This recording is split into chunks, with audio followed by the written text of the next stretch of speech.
Вторник, 15 октомври, кратки вести во 12 часот. Во тек е уредување на коритото на реката Грашница кај вливот во Охридското езеро кај Воска. Станува збор за проект што е дел од програмата на општина Охрид. Оттаму за Супер радио информираа дека речното корито ќе се уреди со камени плочи. Трасата е во должина од 120 метри, а вредноста на проектот е 3.088.000 денари. Додаваат дека покрај уредување на коритото ќе биде исчистен и целиот појас во околината.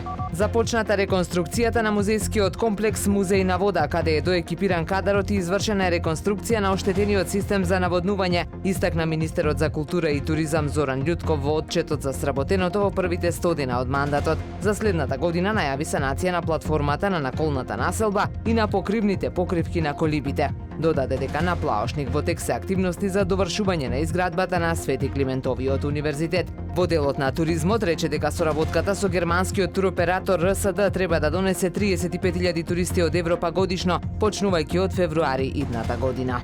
Кометата Цун-Чин-Шан Атлас деновиве е една од најинтересните појави во светски рамки, а видлива и на небото над Охрид. Последен пат можеше да се види од земјата пред 80.000 години, а астролозите ја нарекоа кометата на векот поради нејзината светлина и видливост. Последниве недели му се приближува до сонцето и брзо го привлече вниманието на астрономите и истражувачите ширум светот. Станува збор за голема грудка од мраз и вселенска прав што доаѓа од Ортовиот облак, кој што се наоѓа во оддалечените делови на сончевиот систем и го обкружува сонцето.